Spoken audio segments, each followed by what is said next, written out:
4, 3. Hi, everybody. Welcome back. SpeakuP Monday on a Tuesday. What is that?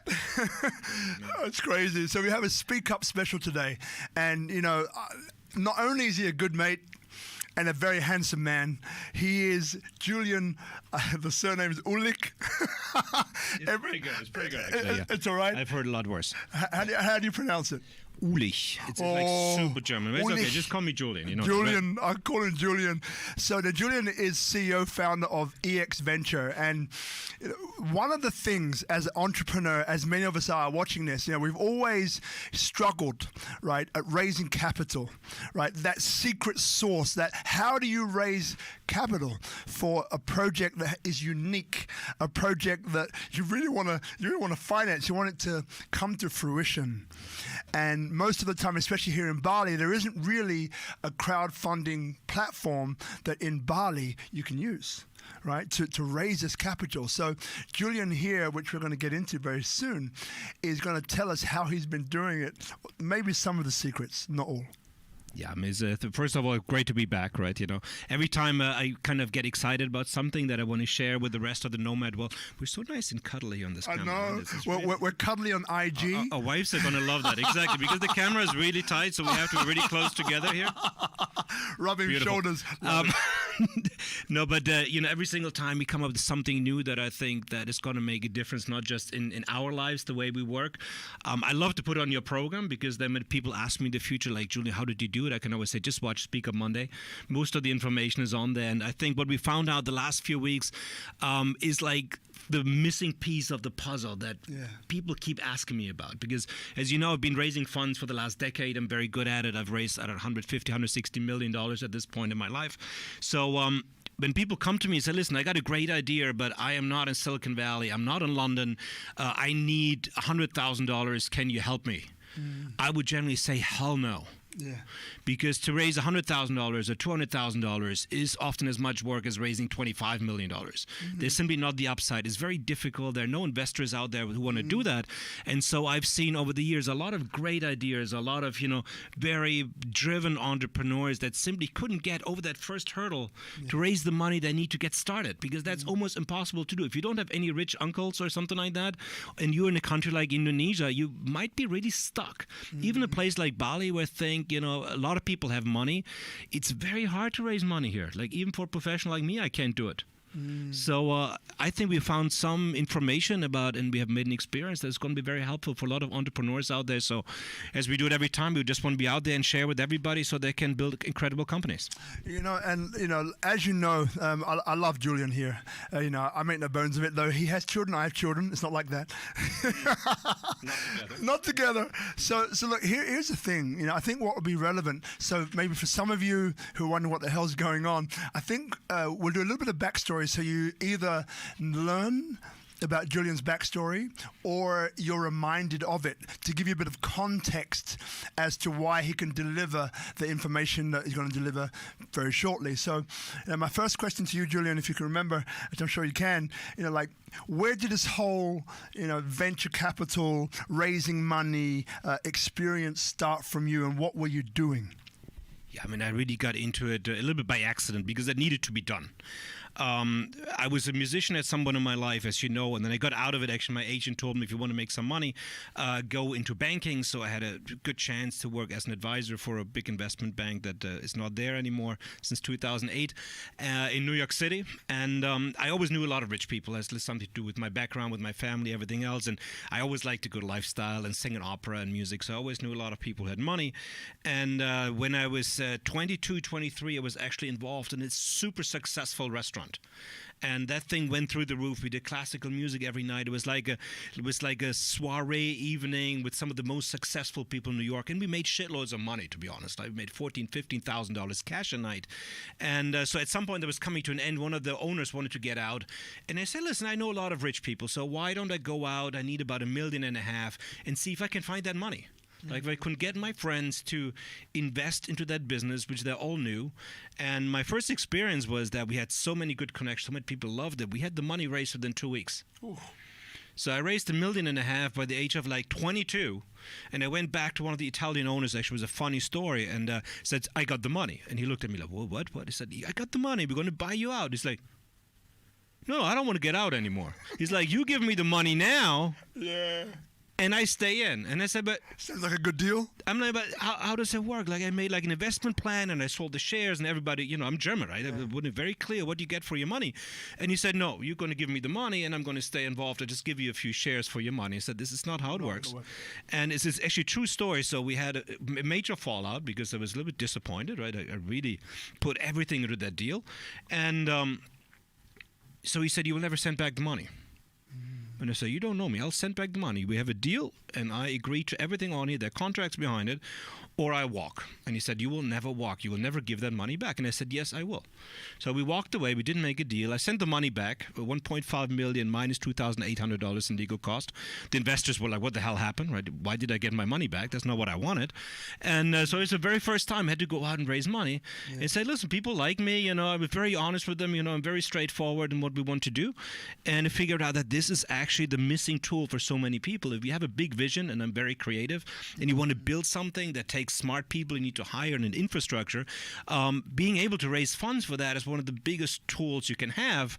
And then, I told you later on, I was trying to solve the energy crisis in rural Africa. And then again, that cost a lot of money. So I had to go out and raise more and more money, not for myself, but simply because it had to be done. You cannot drive change unless you have the pocket money to spend it. So I went out and now I think been consecutively raising money for the last 13, 14 years. Yeah, I was going to say. And so ExVenture, tell us a little bit about that, because I think it's very relevant and pertinent for those people looking at you now and say, well, this guy Julien looks good, feels good. He's a suave guy. He can talk. He's got the gift of the gab. But give me some solid foundation of what this guy has done.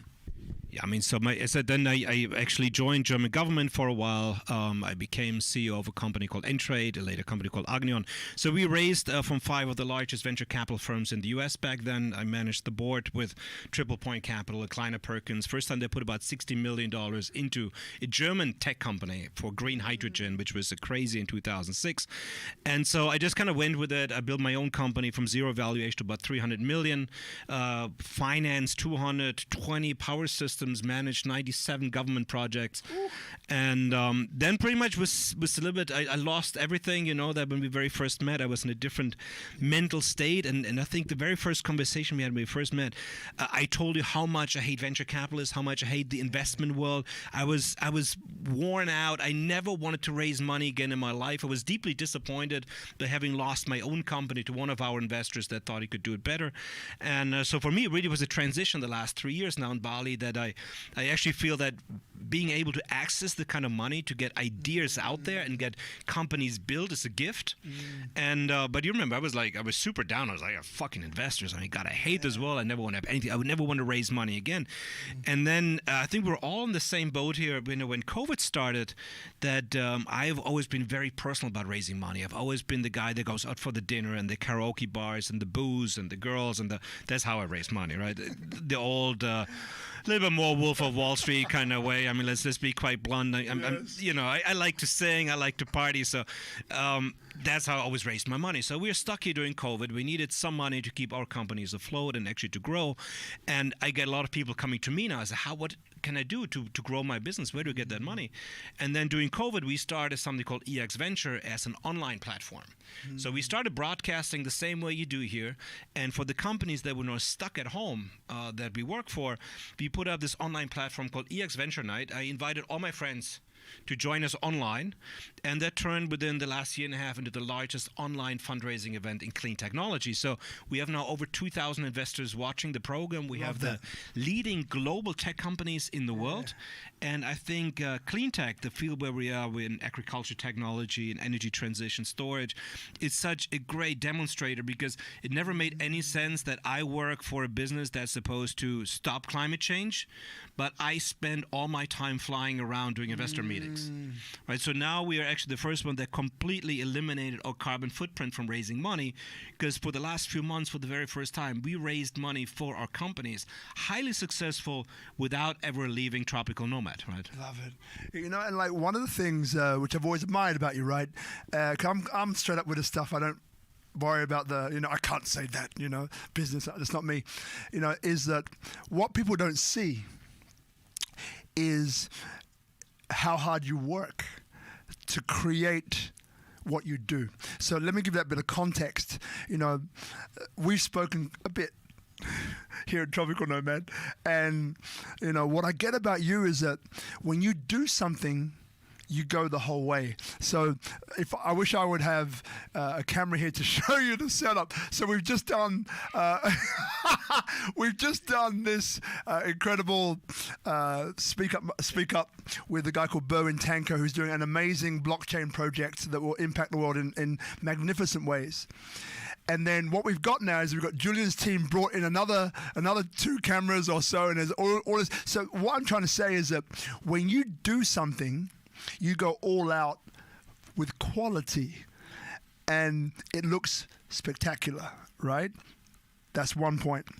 The second thing that I alluded to before is, like I remember, when we speak about, 'cause I see you like going for something. You've got this like Rocky or something, this eye of the tiger in your eye, and you're going for stuff. And then 5 days later, you tell me, yeah, I spent the last 5 days, haven't slept, working out this new automation, program. And then you show me these automations, and like for those of you watching, like when I say jealous and envious, it's very English and it's very segregated. Envious is the nice form of saying I'm jealous. Me, I just go straight for the jealous.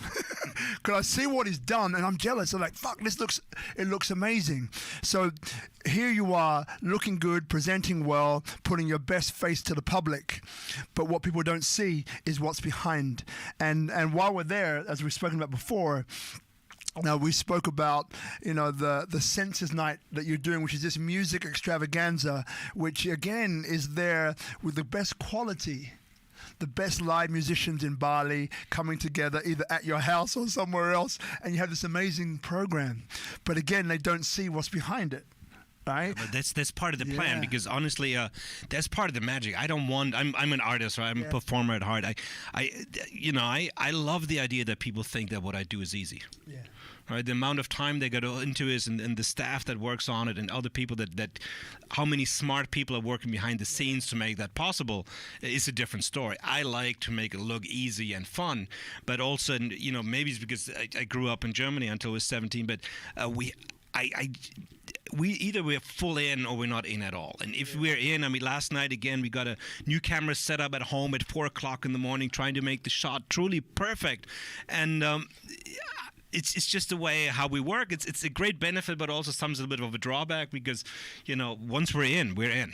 But I think there's also something very relevant to raising funds for your business, and the moment you have investors out there, because if they don't feel that you're committed to what you're doing, why would anybody support you? If you're not in it 1,000,000%, why would somebody else support you with their time, with their support, and their media time and everything else? So I think it's something that is super relevant and maybe hard to understand for maybe also people that are a little bit younger than us at this point, where they have just simply so many options out there. But nobody really cares if you fail at the end.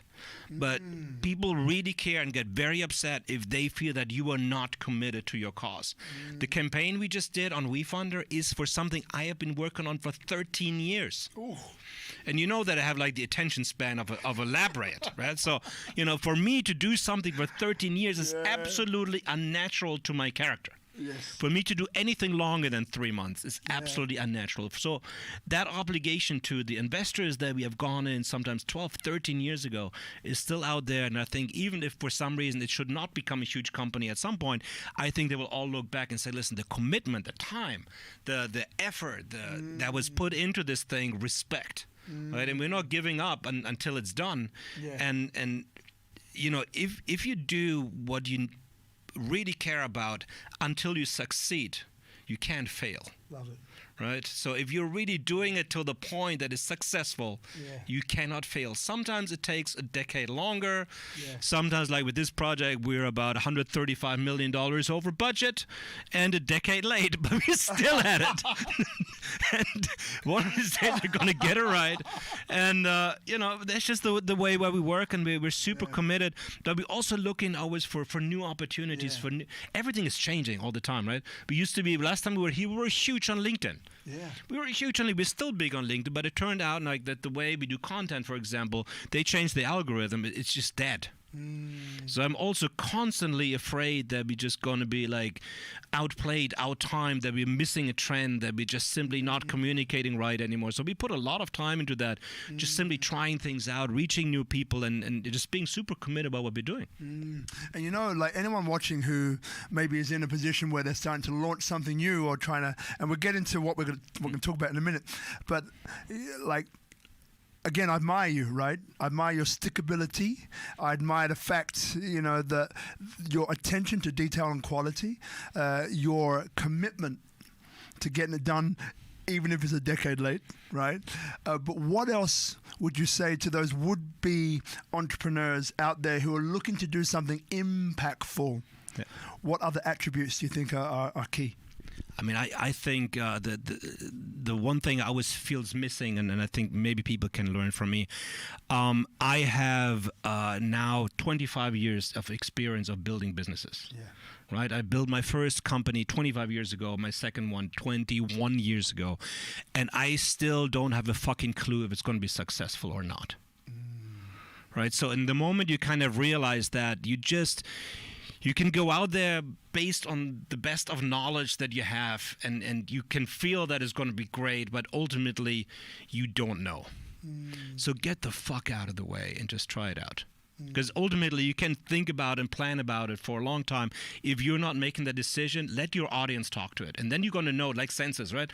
When we did Census the very first time, it was great.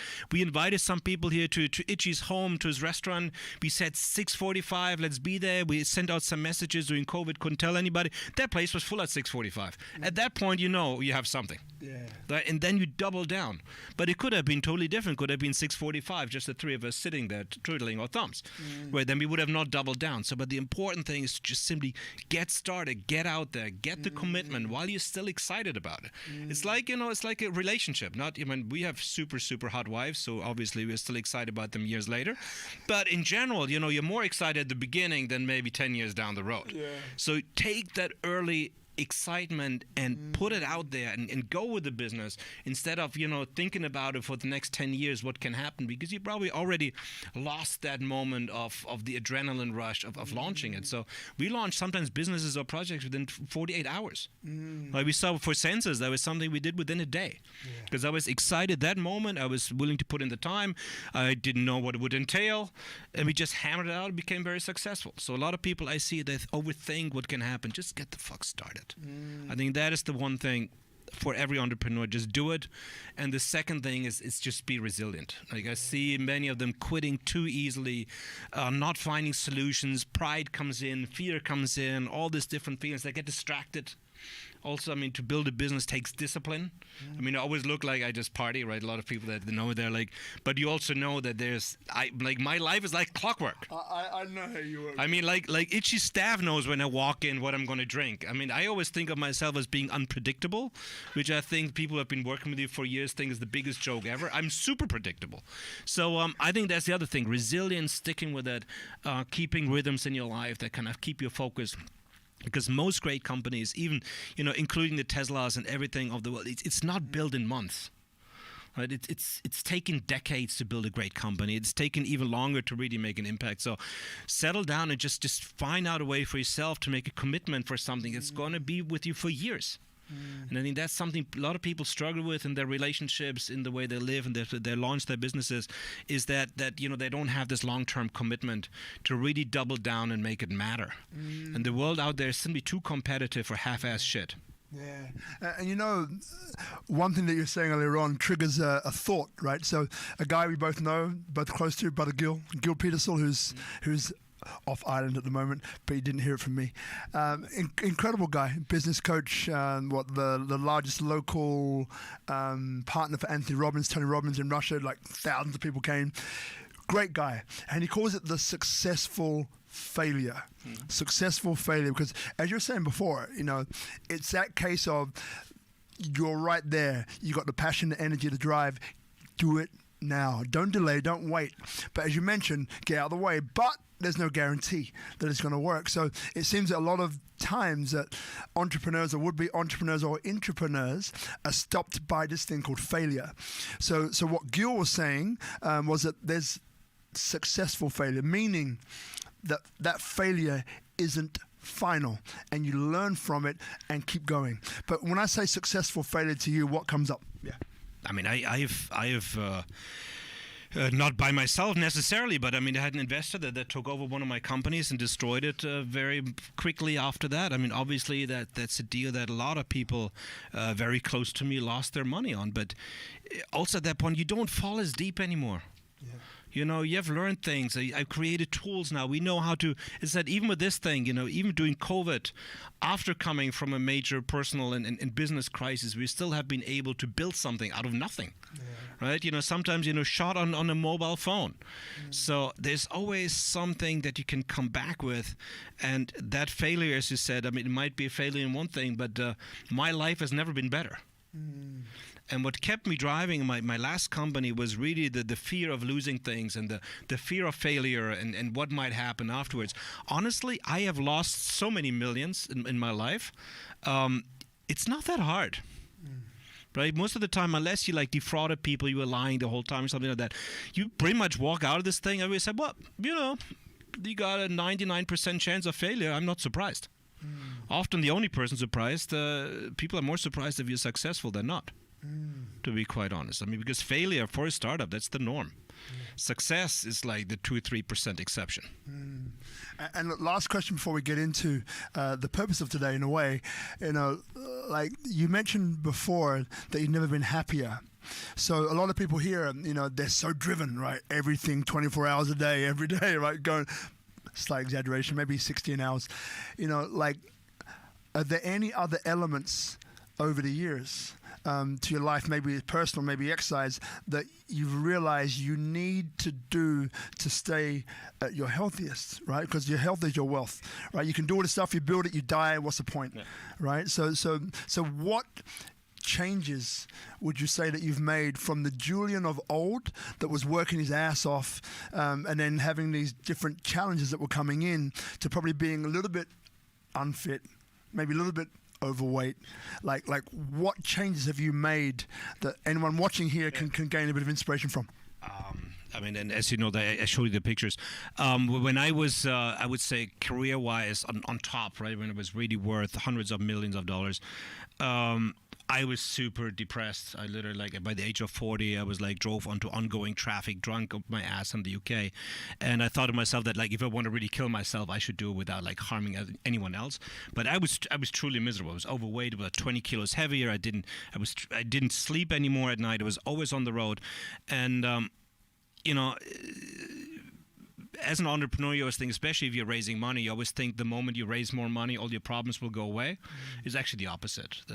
Be prepared that the bigger and the more successful you will get, the more people are going to stand in your way, the more money, the more pressure, the more investors you have. Your life doesn't get easier, it only gets worse. So I think it's a very conscious decision. If you really want to do that, I would not want to have to go through this for anything in the world. If you give me $100 million, I say I give you a year or two, but I'm not going to change my life in that way again.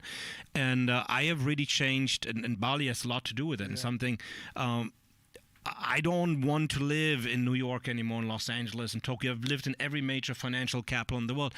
I don't want that lifestyle anymore. I don't want to go out with the expensive dinners that I could have an incredible life here with for 3 months, but what we'd spend for dinner in Tokyo with some business people. It's shallow. It doesn't give you any gratification. It's fun while you're in your 20s, do it for a little while, but it's not life. So now we have a very different rhythm. We got a personal trainer every morning. I got a great personal life. We have a lot of friends in Bali. We throw up parties. All the musicians. At least I have never been driven by big amounts of money. I mean, I don't like to be poor. I'm not a tree hugger in that kind of sense. But as long as I have enough to support my lifestyle here in Bali, which doesn't need much, as you know, compared to living in LA or living in London, after that, it doesn't give me any pleasure. So for me, let's say if I have 5,000 euros, 6,000 euros to spend a month, which is like, what my wife makes, is already pretty easy, I'm fine. After that, literally, if you make 20 or 30 or 100, or you make a $20 million investment deal to your personal happiness, doesn't make any difference. So I just try to stay away from things that are just simply stressing me out, that I don't like to do, that get me involved with too many people I don't like. And I'm very sensitive to my environment. So if I'm surrounded by money greedy assholes, I become, as you know, I'm an extremist, right? So if I'm surrounded by assholes, I become a mega asshole. Yeah. If I'm surrounded by dicks, I become a mega dick. So that's just the way how I function. So now, for the first time in my life, now that I'm in Bali, I'm surrounded by like super connected, spiritual people. I'm still kind of a dick, right? But I'm a lot more likable and a lot happier. This is as connected and conscious and spiritual as I'll ever get in my life, probably, which by Bali standards is still super shallow, right? But for me, I'm trying to get to that direction as far as possible. And it's serving me well. It makes me much happier. It's much better for the relationship with my family, with my children, everything else. So I think it makes me a better person, makes me a lot happier. And so I'm just surrounded by, people that are supportive, that are friendly, that know what they're doing. And I think that's the biggest change in my life from the days when I was overweight, successful, traveling, doing TV shows and everything else. Even bigger than SpeakuP Monday. But life has changed, and I think everybody needs to just figure out what they want for themselves. I would not go back to Silicon Valley for anything in the world. Man, Silicon Valley is Silicon Valley. We'll get to that in a second. And I said it was the last question, but clearly I lied. So the question that came up was, what would you tell other executives living in some of those major capitals why move to Bali? But you kind of answered that already in your response to the last one. So before we go into it, are there any new projects that you're working on that you want to tell people about? We always do something new. As ExVenture, we have become like a small-scale investment fund. So we're using government funds, leverage them with private equity investments, so private money with government money to drive impact moonshot projects, right? We only work on shit now that is really cool. I think that's the other luxury. We don't deal with something like this I don't feel strongly about. I'm a little bit controversial. I like to tackle things that other people think is impossible or that think it's crazy. And so we only focus on these things that really can drive a massive, massive change. We just ran a very successful waste to energy campaign. The next thing we're actually launching this week is something we call Gemini 1. And this is one of the coolest things I have ever done in my life. We are building floating solar-powered homes at a completely new price point. So it gets to the point where, yachting, boating, everything else has been always reserved for the wealthy, right? So you need a lot of money, $1,000, $2,000 a night to stay on a beautiful yacht. We're actually partnering up here with Wonder Boats Yachts, an Italian company that builds in Indonesia, and we're building floating homes that are zero emission, zero impact, and you can live there as a digital nomad. You can live there as a young family. You can live on the beach, powered by Starlink internet, which is coming now, so you actually have high-speed internet out there. And we're trying to build these homes as sustainable as possible and at a price cost that makes it accessible to an entire new group of people. Wow. So our future vision is, and obviously I want to be part of that. I don't want to go to Mars, right? I hate tight spaces. I get claustrophobic. It seems very cold up there. I don't want to go to space, but I want to live on a beautiful, quiet, solar-powered home in the front of the beach of Palawan with my family and another 100 boats around me and throw an amazing party on the water. That I want to be with. I don't want to go with 2 or 3, other astronauts into space. I think that's stupid. So we call it Gemini 1, and it's going to be super cool. We're actually launching it right now. So Gemini 1. And how can people find out about it? Actually, everything we do is always on exventure.co. It's our website. That's where we put everything we do. It's always a little bit crazy because we had ExVenture Night last week, the biggest investment event out there for clean technology investors. So we're launching Gemini 1 this week. Then we have 2 more campaigns that are coming this month. It's all on exventure.co. Sign up. We have an incredible newsletter. Some people just love to invest into us because we have really, really interesting news to share all the time because we come up with a lot of crazy shit when the day is long. and we like talking about it, obviously. But that's really what's happening. And then we're working also on a project now. So we're going to come to where we're going to advise more and more entrepreneurs on how to get the first funding in, because it's not as difficult as people think. It takes a little bit legal background, a little bit way of how to sell and how to communicate. But I think that there are incredible businesses and entrepreneurs all over the world. And in my experience, the last 25 years in Germany is one of these countries very difficult to raise money at an early stage. So I've seen a lot of businesses fail. You need to have some money for some business to get them started. And there's now a way to do that from anywhere in the world. I think it's a massive game changer and is leveling the playing field. And I think that is huge. You know, I worked a lot in Africa and Ethiopia and Nigeria and in Djibouti and all these places. If you wanted to start a company in Nigeria, unless like your uncle was the president and stole money from the oil company, there was no way you're going to raise money for your business. It simply wasn't there, didn't have the infrastructure. Even Germany didn't have private equity investors that would help you out. So now actually being able to raise money and put up a structure to access the U.S. capital market is an absolute dream come true. And I think it's a game changer and everybody should know about it. All right, let's just dive in. So let's start from the beginning. So you've been in to understand that from wherever you are in the world, you can now raise capital, right? So how do they do that?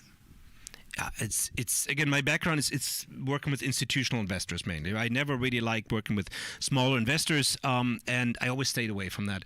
But then during COVID, right, we didn't really have much of a choice because, you know, our company is still in development phase. We were going to be out there and raising some kind of money. We had got a lot of government money coming in. We didn't need much. We need $200,000, which is a terrible number. And we were here in Bali, right? We couldn't really go, or if we went, we couldn't come back. And also, you don't want to spend a lot of money. Put this into perspective, the last institutional raise I've done was $20 million raise or 20 million euro raise. It cost us 2 million euros in legal fees. And even if your deal falls through in the last minutes, you go into huge risk, paying the lawyers and everything else, going through this process. You can't just walk away last minute and get out. So as the deal gets later, people can simply ask from you anything you want because you're so deep in there you can't step out. So the challenge that we have was how to raise that kind of money while being in Bali. Like many other entrepreneurs had the same feeling. And just at night I went on to, we looked at Kickstarter, right? But we are high technology. We can't just give away free power plants. You know, we can't pre-sell power plants. It's just not our market. So we never did it. And then there's equity crowdfunding, which has changed quite a lot over the last few years. And obviously we're also an investment fund, so everything we need to do has to be legal, which is, you know, something a lot of people don't think about. So just one night, I literally went to a platform called WeFunder. And also the link to sign up is on our website at exventure.co. And I filled out like this form in this website, and I clicked on there. And they said, do you know what you're doing? Are you ready to start raising funds? And I never know what I'm doing, right? But that's not going to stop me from clicking that button. And suddenly it said, your raise is starting in 7 days. And I had all my information up there, and I was like, whoa.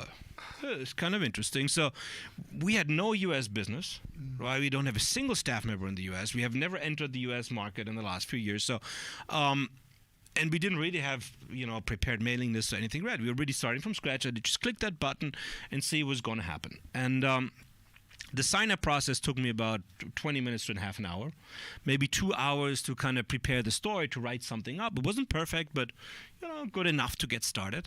And before you knew it, we had a platform up that was legal to raise money. Wow.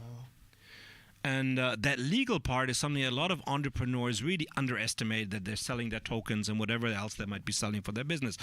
It is simply by law illegal since 1933 to offer your securities to like Joe Schmo on the street without being accredited, right? Without being an accredited investor. An accredited investor means like you need to have 1 million in assets without, you know, taking your real estate into account. So most people you're going to be talking to, when you splash your news site out there that you're selling your token, which is a security, that means it's a financial instrument by regulatory perspective, you're actually breaking the law. Right, and there's something called the ban on general solicitation. You can't just ask Joe Schmo out there and hand him a sign that give me money. And why is there law for it? Because a lot of people obviously have defrauded people in the past. And so in 1933, the SEC had a regulation that banned holding up a sign and say, give me money. And that's usually not a problem if you're out there somewhere in the middle of nowhere and you raise some money from, whatever, out of Russia or something like that. That might not come after you. But the moment you have US investors in there, you get European investors in there, you might really get into deep trouble. You might go to jail for that. Or they might come after you when you're actually successful as a business and say, listen, you remember those people that gave you $10 million back there? They want those $10 million back with interest, or you go to jail. So don't mess with the SEC is one of the main things you learn when you're in the financial industry. They're going to get you anywhere in the world. They freeze your assets. Like they're not going to say, give me the 10 million back. Nicely, you have 40 days. They're going to seize all your assets and say, now give me 10 million, or you're in jail. And we're going to hunt you down wherever you are. So you don't want to mess with the SEC. And so it's illegal to ask for investment from just anyone off the street. And it's not just in the US. There are similar laws in the European Union, every separate country, in Singapore, in Hong Kong. You can't just openly ask for money. So what these platforms have done is they've streamlined a new law under the Jobs Act, which came out under Obama, that makes it possible to have your investment registered with the SEC. And once it's registered, you can tell anybody about it. Anybody can invest up to $2,000 into your campaign who's not even accredited. And now you can finally, in a legal way, you can choose Instagram, Facebook, and everything else to just push your investment in a legally safe way. And the incredible thing was they even paid for the filing.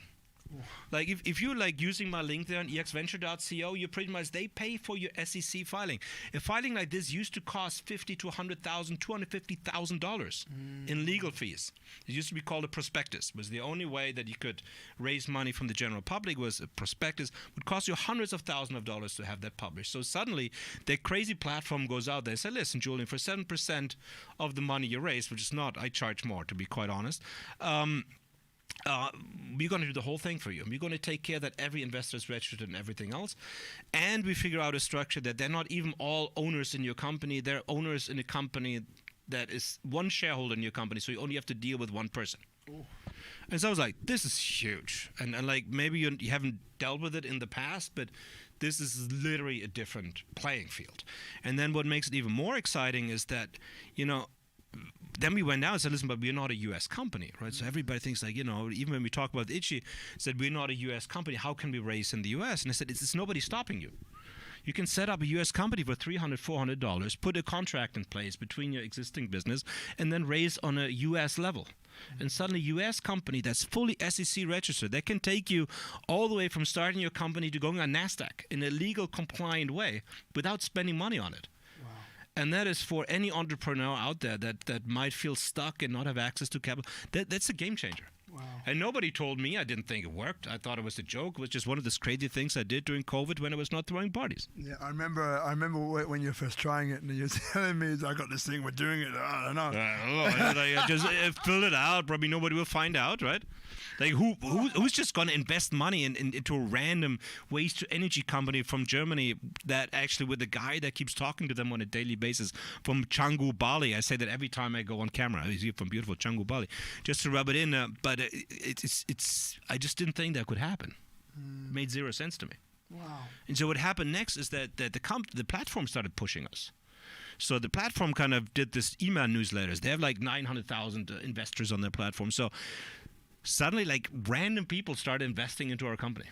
And they didn't harass me with a lot of questions. So all I did was, and that's really, I think that's a lot of the success factors. We wrote a great story, but we really built a community. We wrote 78 updates to them, right? We built email newsletters, built sales funnels. We really kind of build a community that obviously now is going to invest into our future projects as well, and grew this support network. And then something even more crazy happened. Now suddenly, we're like signing up, and there was like 80 people invested into our company. And I was like, shit. And then 100 people, and then 200 people, and 300 people. We ended up with 450 people that invested into the company. And that had even a broader effect because, first of all, I can now leverage that money with government funds. So that was super cool. And the second thing was it really inspired our existing investors. If you're at this for so long, people that just kind of, yes, it's like with everything else, that it's out of, you stop reporting, you start talking about it, you stop putting in the effort, you're not pushing as hard anymore after so long. So what it forced us to do is going back to marketing heavily, telling our stories, and suddenly stuff started happening again, right? Investors, old investors, were sending us more money. Suddenly we get contracts in, we get investors off platform, we get inquiries from customers. Suddenly we're out there reporting. And so it literally took that company that at the end of COVID stuck at home. We couldn't deliver anything for 2 years. Now we actually could more than double our valuation in the meantime with the company, because it just re-energized the entire campaign, not just with money, but attention and our attention. And there was an amazing change to see in that without leaving our house. Right? That's the amazing thing. It's easy to raise money, or easier if you can go out there and spend a lot of money and go to nice restaurants and everything else. But we did all of this on an investment. I said overall on the platform we raised about $240,000. We raised about another $250,000 off the platform and got about $500,000 in contracts in during that time. So we raised pretty much $1 million on a $1,350 investment. Wow. And so we always work from a return on invest perspective. But getting $1 million back on $1,350 investment is probably the best deal I've ever made in my life. Far out. That is phenomenal. I mean, kind of speechless. Like it's a game changer. That is something else. Far out, man. Whew. So then, like, how do people do this? It's very easy. I mean, just go to our website, click on the links. You get a preferred. We have now became like scouts. We actually have a deal with WeFunder as well, where we find them companies they're going to list. We're more than happy to support people when it comes to writing their scripts and really getting the story out. I think we have done well because we have been able to get people very engaged in what we're doing. So they start sharing their content again, and I think there's some very useful things that you can bring to that will help you with anything in business. And but generally, I mean, people can just sign up and figure it out for themselves if they want to. And to really get into this, right? Again, as I said before in the beginning, right? And I know that you like to make it look easy, but I know the conversations that we had, right? So how much content are you writing every week? I mean, it's a little bit out of control. I mean, I don't just have one project. I'm running 3 right now. But I told you recently because actually Robert is working on a great program to teach people how to write books. And I got this message. I forwarded to you on Grammarly because I'm not ever able to finish my books. Right, I start writing them and I get distracted and I'm not able to finish it up. And I got this news back that in the last 37 weeks I've written 150,000 words or something like that, or 170,000. Slow down. Give the number again. There's like 170,000 words. 170,000 words. Yes. Just so you get it straight, 170,000 words. That's 4 books, right? Yeah. That's 4 novels, actually. More, yeah. 4 to 5 novels we have written in the meantime. So we update. I think we have written 78 updates in the meantime. And there can be, video updates, weekly updates, laboratory updates, things that are going on, and again, it's like a little bit feeling like an Instagram influencer, right? The more things you need to produce, the more you're also looking for opportunities. People always say, that Instagrammers, influencers are kind of a stupid thing. Is that I think it's amazing because if you're an influencer, you need to come up with something cool every day. While most of their people are just pissing their life away doing nothing, they actually have an incentive to go to a beautiful place, and then it turns out they have much more incredible experiences. So the same is what happens to your company. If you have to report something to investors every day, and you get this immediate feedback, right? That's something often we don't have. It's like if I can make a deal happen, let's say we get another government grant in or a new customer, and I share with the investment network, and then I go to sleep. My sleep has suffered a little bit because everything happens now at night. But I put the story out there, and I wake up in the morning, we raised $20,000, right? You're like, that was a good night. This was time well spent. And so you immediately have an audience that can reward you for the things you put in for your business. So it's inspiring, and I think it's a total game changer. I've never experienced anything like this. And people was like, yeah, you work with venture capital, so obviously a lot easier. I recently bumped into a friend of mine, just a quick anecdote, who was a first-round investor at Spotify, and from a fund called Wellington. And he said, Julian, why don't you have venture capitalists on board anymore? I said, because I don't want to deal with assholes like you anymore. right? So working with institutional investors is incredibly hard. And if you think that little question they're going to post online, and we funders saying, listen, what is my investment structure, or, where is your next customer coming from? If you think those questions are tough, you have not worked with an institutional investor. Yeah. Working with institutional investors, raising institutional money is a full-time job. Last time we did a big institutional raise, we had an investment director, we had a CFO, we had me working on it. We have 4 people working on that for a year. Right, spending hundreds of thousands of dollars to get that deal done. So WeFunder and Start Engine is another one, or Seeders in the UK, making this as easy as you will ever get outside money. And I think everybody should try it out if you have a business they want to fund. So then for those people which are probably thinking, this sounds like a great idea. There's a guy here who's had decades of experience in raising capital at a very high level, is saying that it's a game changer. They've heard you talking, they know the numbers. It's like, wow, okay, got it. They know to go to, to ExVenture.co, right? So they've got that. Cool. Now, alternatively, what would you say to those who are coming? Because they're coming, right? What do they need to have done? What do they need to provide in terms of, you've written 78 updates, but what do they need? Do they need to be on top of their story? Do they need to be on top of their input? Do they need to write 78 updates a day? What do they need to bring to have the best opportunity to be successful? I mean, I think the most important thing when you get started with this thing is don't write the 170,000 words. Yeah. Right, but when we still do class with entrepreneurs, and you know that I share a lot with the entrepreneur community in Bali with the sessions and masterminds and everything else. I think the most important thing is bring down your business into 3 sentences. We are disrupting the waste to energy market by producing whatever low-cost energy conversion units that are more efficient and lower cost than any other technology in the world. Right, make it simple, because if I don't understand it, and I often, my attention span, take it kind of like as an indicator, right? My attention span is super short. If I don't get what you're talking about within the first 5 seconds, probably nobody else will. And so I think the clearest thing, the most important first step is to getting those 3 sentences right, to be clearly able to sum up what your business is doing.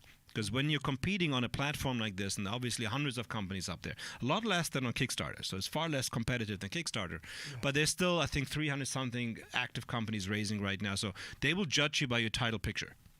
So if your title, you need to be able to fit on your title picture what the hell you're doing, why people should click on you. And so get your story straight and make it as short, precise as possible, and then focus, I think, on what investors will get out of it. Okay. Something else that people often forget, they talk about so much about the technology and their vision and everything. You're asking people to support you, so give them a good reason why they should support you. And if that reason is because they get great impact, they feel great about you, or many investors we have, they simply invest. Somebody wrote this recently because we have multiple accounts. So I get the messages from other LinkedIn and said, well, I love investing into Julien's companies. I just look forward to his emails. And I'm like, really, what? It's like many investors think for shits and giggles. Like I invested $500. I get so much entertainment out of it. It's absolutely worth it. Better than going to the opera. So whatever your strong point is, put it forward. Right? So recently we did, I was a guest judge at this local, it's called The Funding, right? And it's a bit like Shark Tank, a little bit. Next time, actually, I'll make sure that you're going to be on there, because you'd be amazing if you want to do it. But it's great because it's all Indonesian talent, right?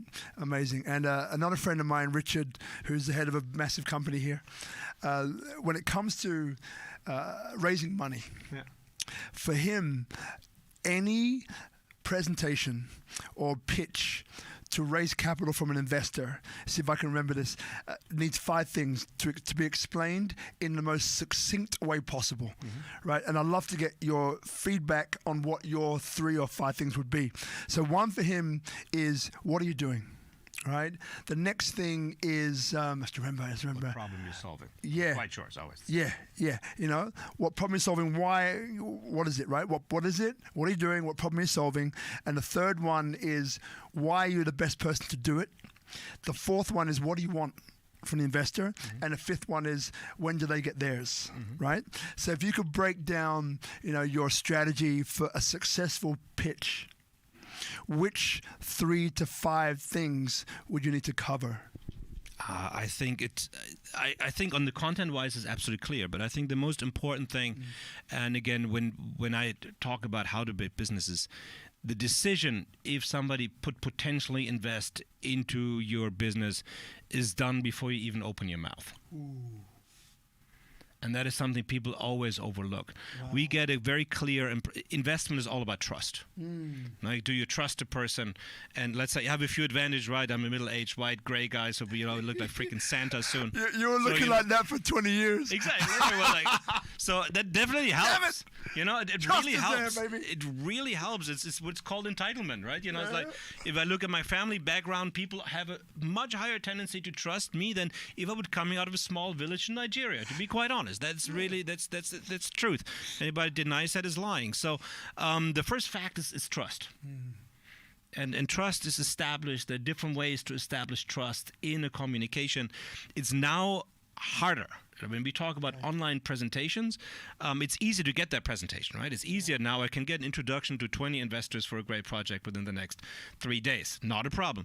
But the attention span of giving you a chance is much shorter because now they see more and more businesses. So you have to be able to actually make a good impression and be likable and trustworthy. And how the human mind works is if they don't like you, and we have seen that on our program. We have interviewed, 150 companies, 200. And we have had, sometimes, I'm a technologist, right? So I get super excited about the technology. But if the CEO is not likable, like we have this one company, no names mentioned, but they have incredible technology, but their CEO looks like he has been stuck in the lab for the last 50 years and he's going to die of lung cancer the next 15 minutes, you don't feel inclined to go on a journey with that person, right? Yeah. So the first thing is, partners is establishing trust and likability. Because the people you're talking to, they already have money. They don't need you. Yeah. Right? So if they don't have fun working with you, you better have the most amazing product out there. And I have seen in my 25 years really 1 or 2 technologies where I would invest in that even with an asshole. But likability, taking people along on the ride. And if you're not motivated and you're not excited and you're not articulate, it gets very hard. Because people invest, and I've summed this up now. I think I've raised now from over 1,000 people in my life, right? Angel investors, institutional banks, and everything else. And even, to institutions where you wouldn't expect, like Royal Bank of Scotland, right? They go for your enthusiasm. They go for character more than anything else. Wow. And then you obviously need to deliver. But if you already messed that thing up because your presentation looks shitty or you look terrible on your Zoom screen or you're just dislikable, or we have some people that are simply arrogant and standoffish from the get-go. We had some companies on there where you already know I would maybe great technology, but I would not want to invest with them for personality reasons. People invest into people. They don't invest into technologies and companies. There's no such thing even as companies in early stages, only you. So they don't like you. It's not going to happen. Someone like, what comes up for me when you say that? I smile, right? Because I think that's phenomenal, actually. It's true. Yeah. Not only that, but just that, because so many people pay attention to the content of what they're doing, how it looks, and forget that at the end of the day, it's one human being and one human being, or 1 to 2, or 1 to 5, or 1 to whatever it might be. And at the end of the day, it's that simple. Like, if you're not likable going in, then it doesn't matter about your presentation. If you don't establish a wavelength, right? A reason for people to engage with you on an emotional level. Why would they care? Right. Of course, when you go institutional, you talk about project finance. It's easier to go through the numbers and model why it's a good investment. It's a different story. But as a startup investor, one of the questions always come should my valuation be? Right. It's a very if you're a startup investor, you can almost put it wherever you want it to be. Either people are going to believe it or not, but there's no model that you need to be able to defend it. So a big part of my valuation now is, for example, my track record of building great companies is that people want to invest with me. I know that, but a lot of that is because I'm an entertainer. If somebody's already super rich, they don't need your investment. They don't give a shit. They want to be involved with something that makes them feel better, that kind of fills a hole that they don't have in their life. Maybe there's super boring people, right? Married to terrible people in a terrible life. You're like their lifeboat. You're what they're thinking about. You're their dream. That's why I say every single time, you have a beautiful Changu body. What people really care about me is not what I do technology-wise. Is how to have a better life and how to be part of it and how to be excited and be part of something bigger. And all these things you can resonate with people. And that's ultimately in startup financing what people care about. They want to be part of a cool story. I love hearing that, right? And there's a few reasons why. One is that, I'm about unity, right? It's funny. I did a room this morning on Clubhouse with, it was equality versus unity. And it was the guy who took over the Black Panthers. It went very interesting. I'll say nothing more than that. But here's the thing, I love that because as human beings, regardless of the color of our skin, the accent that we speak with, religious background, money, no money, there's certain things we all want, right? We want to be significant. We want to be acknowledged for who we are. We want to be empowered and empower others, right? So just to hear that makes me smile because, I love it because human beings are not rational. Right? They don't even hear what you say. There you go. I mean, if you look at all the researchers out there we know now, that is so much more important how you say things than actually what you say, which works great for me. That generally, we just know that content and it's just. It's great to have, of course, it needs to make sense, and don't lie to people. People will actually judge you afterwards for every word you've ever said. But is the way how you present things and how you get people, involved. And think about if you're really wealthy, you're even one step further because you can spend your time whichever way you want to do. So why would I want, if I'm already wealthy and my life doesn't depend on this thing and I don't need to make, a 4-time multiple on some kind of startup and take the risk of losing the money and the time I put in there, why bother? Right, you do that, and that's also something when I advise people.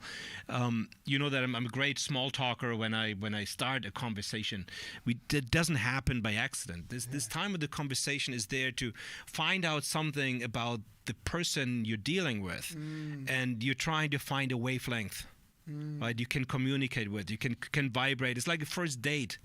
And so, there's something more than in details I like to work with people on is how to make this instant connection with somebody you're just meeting and how to find that wavelength and find something out about them because as a start, you need to figure out what is driving that person to invest into your company.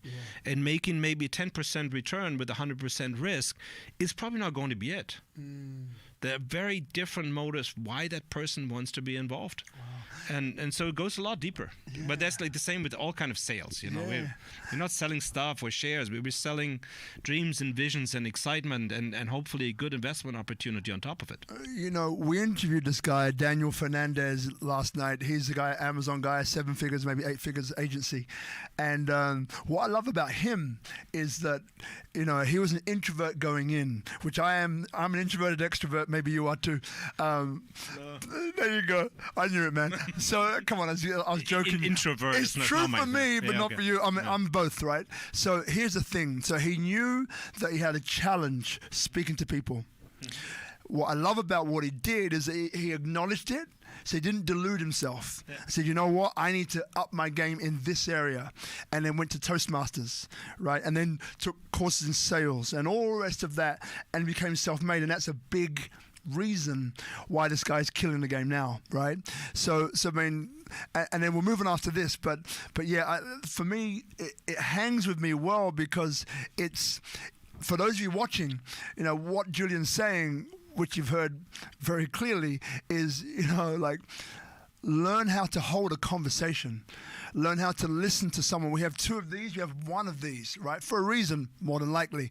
So if you're able to ask questions and listen, right? Because to me, trust is created by you holding a space for somebody. And if you're too busy trying to tell them how good you are, and not listening to them. One indicator for me is like, this guy is not listening to me. I'm not going to go with this guy. Oh, you're already out. Right. You're already out. You're not having fun. No. It's like a bad date. It's really like a bad date. Nobody wants to be there and simply just listen to the other person talk about themselves. It's really, I mean, I think one of the greatest training you can have, actually two of my staff members have the same as a work in a nightclub, for example, right? This is a great training ground of talking to all different kinds of people and find a common ground and try them not to go crazy and have a good time and feel cared for without, letting them getting out of hand. But I said there are many more things we can add to this thing. So when it comes to sales strategies and everything else, and obviously I'm fascinated by it because I've seen it work on so many levels and for so long now. I think there's some practices to it, but I think the getting started part is the most important thing, is really get out there, and you can always improve your game as you're in the game, and people will actually like to be part of your improvement process. Don't start too good, right? Because you got nowhere to go. So when people also say, well, I want to put everything in the first message. The first message I wrote often is very short. There's so many things missing. It gives people a chance to ask questions, right? Start with the crummy logo. Start with the shitty website. Start with just the landing page. Don't be perfect because you got nowhere to go. And then once people resonate with it, go back to them and say, listen, how do you like my new logo? How do you like my new website? Do you think we should do this? You think that's a good idea? How did you like my last video? Did that make sense to you? Do you have any? And people will respond. People want to be heard and they want to be engaged in what you're doing. And something I have to learn, something I love listening to myself talk, obviously. So I have to stop myself from doing that. But get people involved. And I think just from a fundamental level, the chance now, I've seen so many underserved communities in my life working for the government. I said, no matter if it was in Serbia, Kosovo, Russia, even in Africa and Ethiopia, Nigeria, we're always in a situation where, everybody talks about self-empowered startups. But if you're in a situation where you don't have that rich uncle and you don't know people with money, it is simply not going to happen. And no government on this earth is simply going to fix that. Germany's trying to do that. But you always need some private money. And if you don't know these people, it was very hard to start your business. And this is why I'm really just reaching out to people and say, listen, take this opportunity. This is probably the biggest lifetime. This is the biggest change in how to build businesses since the beginning of the industrial age, that you can now raise and access capital markets without being there. You don't even have to spend your expensive rent, for a shitty place in Silicon Valley. You can raise money from here and just use that largest capital market in the world without having to go there. So you also, big difference is if you raise $250,000 in Silicon Valley, that's like a month, right? We used to spend $1.5 million a month on our company. We would just burn that. Easy to do in the US or in Germany. But if you build a company from here, for us, an extra $100,000 in Bali is big money. An extra $100,000 in Silicon Valley is a weekend. So, that's the big difference people need to understand. So now we suddenly have this margin, markets opening up, and I think it's going to drive a complete new wave of entrepreneurships. And if I always was, when I came back from the US, it's 22, 23, where I worked with the government, my core idea for ExVenture was already out there. Wouldn't it be amazing if it's like the joke with the chef and the lover and everything else, right? If we could combine German engineering with US sales and capital markets and global execution, that would be amazing, right? It would like the best of everybody's world. It's terrible if the Americans engineer and the Germans have to fund it, right? We're really bad at that. So it's like the English chef. We don't want that. But in a world where everybody has access to those markets and talent really can shine and people have access to capital and they can bring their skills to international markets, and once your business is growing, then we're now in a place where you can do everything online. If you're in a growth phase, that's where all this institutional money comes in. That's where all the bigger angel investors, all these investment clubs, then it gets easy. If you have a growing, exciting business, I can call 100 people right now that are going to look at it. But if you're in that first phase and you just have a vision, this can be the tool you can use to just get off the ground. And that's I have not seen anything like this in the last 26 years. It's an absolute game changer. That's phenomenal. And is there anything else that comes up that you think people entering this way of doing things, which is phenomenal, what they need to have in mind before they step in? Have fun.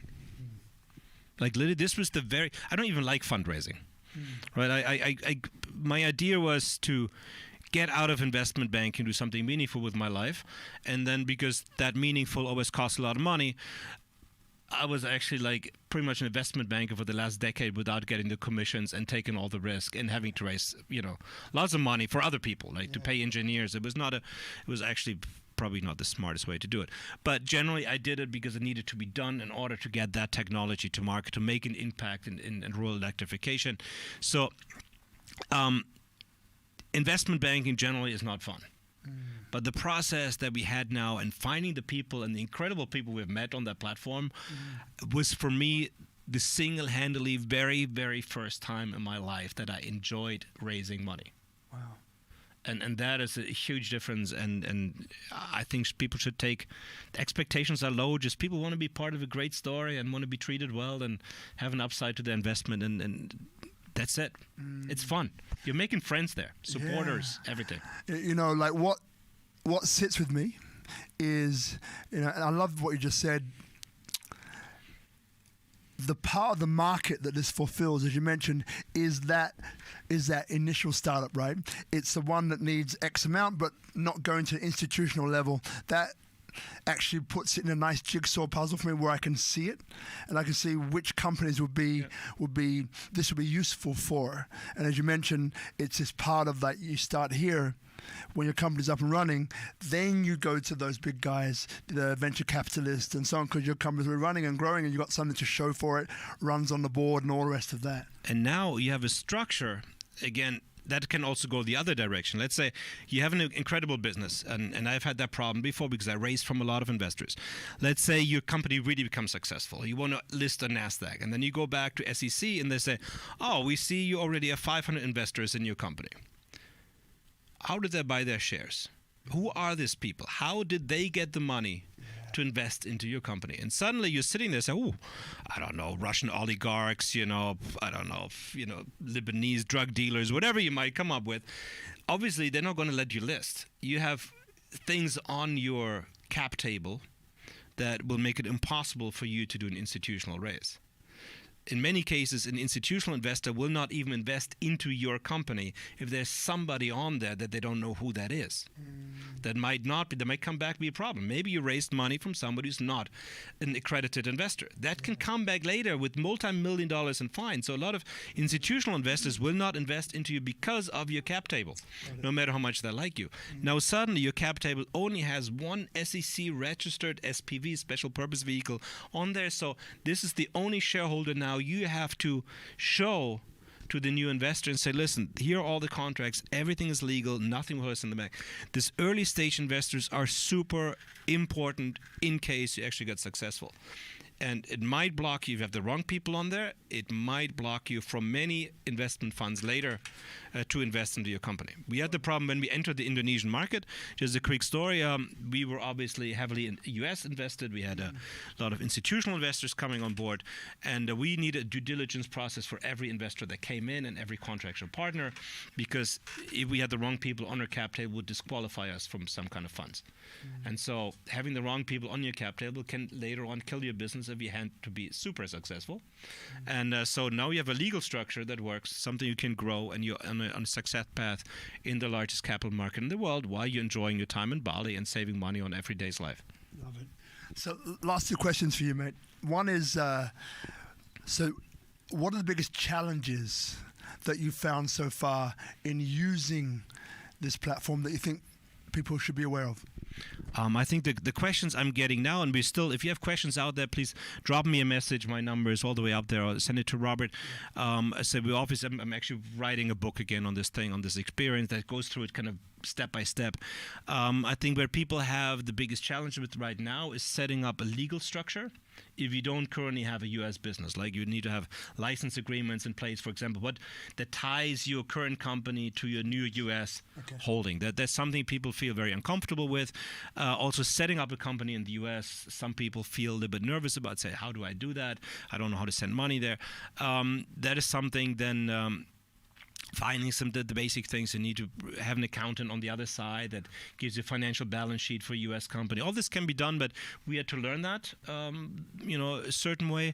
And then building, but that really goes into more detail, like a support infrastructure. I say now you're suddenly communicating with hundreds of people who are watching your campaign that are, and keeping them entertained and writing the email newsletters and providing the content. You can go obviously a lot deeper, but every effort you put in, if you have a cool story, make it look good, gets rewarded. So it's definitely some of the best time I've spent so far. I mean, otherwise we do a lot of content, we don't know what comes back, but this is literally you put something out and maybe some new investors come back in. I love that. Sleeping, wake up in the morning, 20K, love it. So last question. So before we get to the other part, which you're going to tell me about in a second. So is there anything else maybe that you have left that maybe we haven't discussed that you'd like to raise or bring up or let people know about? I think just get started, and if you find something you don't know how to solve, as I said, I always have a little bit of a different perspective because I've been doing this for so long, right? So some things that I think are easy, I take for granted when it comes to a certain way that documents are structured. We find this very easy because we're used to doing anything.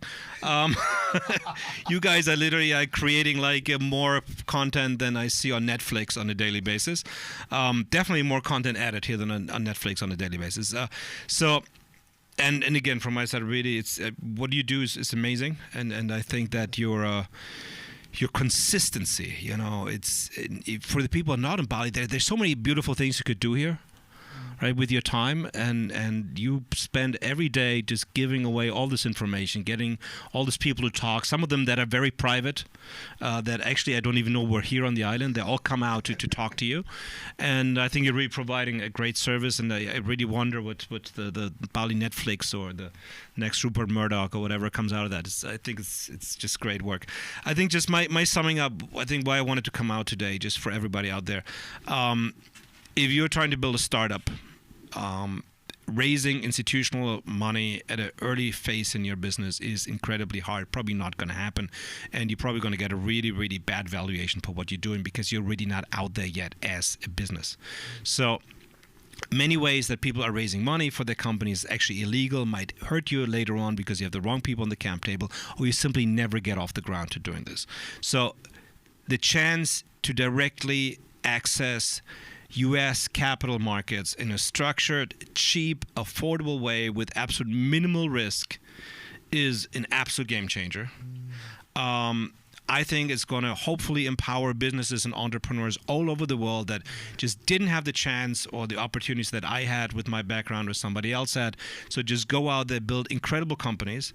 I still deeply believe that the solution to all of humanity's challenges of the 21st century when it comes to climate change, energy, food, 8 billion people, 10 billion people at some point, will come from technology, will have to come from technology. So we need those entrepreneurs with their own perspective on how to solve problems in their target markets. We need the people that have the vision of, that are in Pakistan, how we can solve population problems or food problems in Pakistan. We need the answers to adapting to climate change, in Micronesia. We need the solutions to come out of those markets. Silicon Valley will not solve all of our problems. There are many things that cannot be solved by a fast-growing app. Right, so we need a different breed of entrepreneurs that have a chance to access those capital markets, to be successful, and just try things out. And I think building companies is a great way to create wealth. If you're successful at it, is a great way for investors to create wealth. So you don't have to be shy about it. So go out there, build incredible companies. Use this as a tool. Reach out to us if you have any questions. With our limited time, we try to help as much as possible. If you have questions, there's something you don't understand of how it's done that might seem normal and natural to me, please shoot us over that question as well, and let's put something together like a community, something that supports startup founders all over the world to build incredible companies. And I would feel very strongly being part of that. We know other people are doing, like Itchy again behind the camera, incredibly well here. Tropical Gnome is one of these places you can do that, and it's all about creating great things together. EX? ExVenture.co. My name is Julien Uhlig. You can just Google me. It's super easy. I got 58,000 Google links. I write a lot. And so there we go. And again, thanks to Felix and Oliver here behind the camera from our team. We are producing the most beautiful online content in the investment world today, and that's obviously not so much my doing. I'm just the pretty face is thanks to these guys out there. Respect. Thank you, my friend. Thank you, brother. Respect. Thank you. Yeah.